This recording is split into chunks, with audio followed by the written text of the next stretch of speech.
Bonjour, nous sommes ici dans les cuisines du Monte Carlo Beach dans le cadre de la route du goût.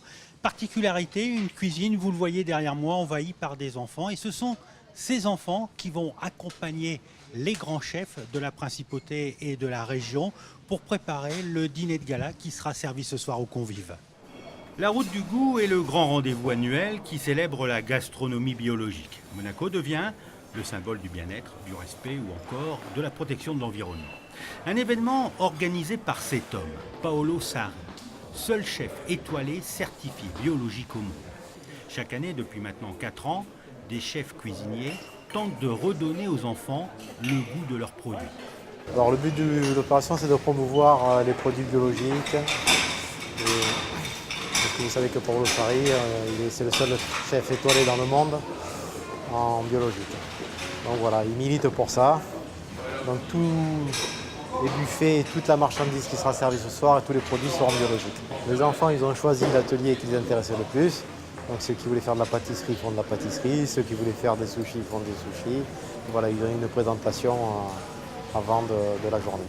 Le temps d'un après-midi, ces écoliers et collégiens passent derrière les fourneaux et mettent la main à la pâte. Ils ont entre eux 8 et 12 ans. Certains sont même un peu plus jeunes. Ils font connaissance avec les chefs, avec l'atelier et avec leur espace de travail.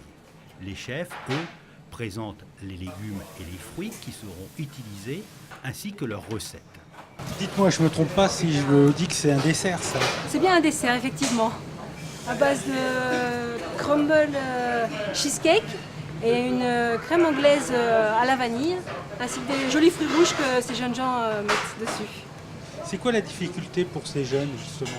La précision dans la pâtisserie, la délicatesse et la minutie. Indispensable. Ah oui, parce que c'est des petits objets qu'on met, des petits fruits, et donc c'est très délicat, il faut être sûr de soi et pas trembler.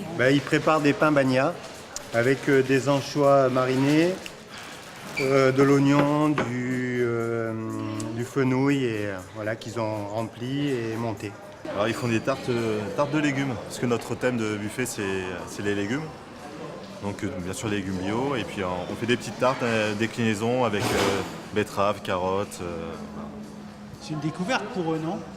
Ils ont l'air de connaître, parce que tout à l'heure il a senti la coriandre, je l'ai pas senti, et il a reconnu la coriandre, donc j'ai affaire à des connaisseurs. Il faut retrouver les valeurs du bio et du goût du légume comme on l'aime, quoi. Donc c'est bien, ça fait partie d'événements qui font du bien à la gastronomie française, et voilà, il faut remettre ça au goût du jour, c'est bien. Les enfants prennent le temps de toucher, de sentir et de goûter. Les gourmands, ils goûtent. C'est important, il faut toujours goûter. Ils passent ensuite à la pratique. Je peux te demander ce que tu fais? Cosa facciamo? La lasagna végétarienne. Et là, tu fais quoi alors? Tu coupes des pains, des portions, comment on dit? Je fais des portions. C'est facile? Oui, plus ou moins. Quand je comprends, oui. Et tu aimes bien faire ça? Oui, c'est bien. Est-ce que tu cuisines chez toi? Des fois, oui. Les instructions sont données avec précision par les chefs. Avec tact, ils laissent les enfants apprivoiser les ustensiles, découvrir les ingrédients et les particularités du métier.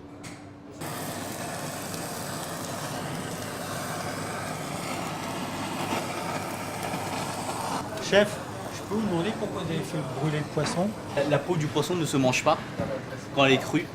Du coup là, je l'ai juste cuit et je l'ai refroidi dans de l'eau glacée. Comme ça, du coup là, la peau elle devient comestible. On va les rouler comme ça. Et après, on va mettre du citron vert dessus. Après.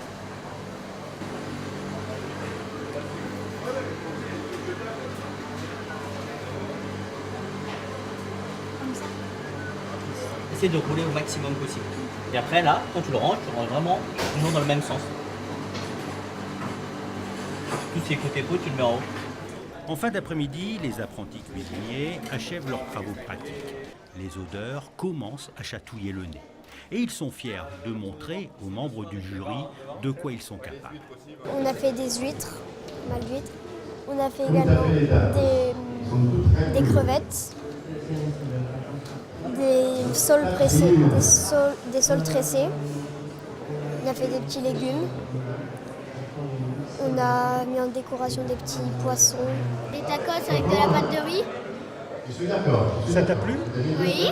Et qu'est-ce que tu as mis dans les tacos Dans au poulpe, on a mis des capres, du poulpe, de la salade, des olives et du poivron et des oignons. Dans lui, on a mis de la tomate, des anchois et de la roquette. J'ai fait des petits pains au fromage. Ensuite, on a fait de la focaccia. Et après, on a tout préparé. On a fait du tagine d'agneau, des raviolis aux champignons, des nems aux agneaux. Et des légumes. Et ça t'a plu? Ah oui, beaucoup. Est-ce que c'est pas trop difficile la cuisine? Non. Bah, ça dépend. Ça dépend ce qu'on fait. Parce qu'il y a certaines choses faciles et certaines choses un petit peu plus difficiles. Le jury est composé de 2 grands chefs. Max Massia, chef au San Domenico en Italie, et Xavier Mathieu, chef relais et château dans le Luberon. Tous 2 sont agréablement surpris de l'intérêt qu'ont porté ces jeunes à cette activité.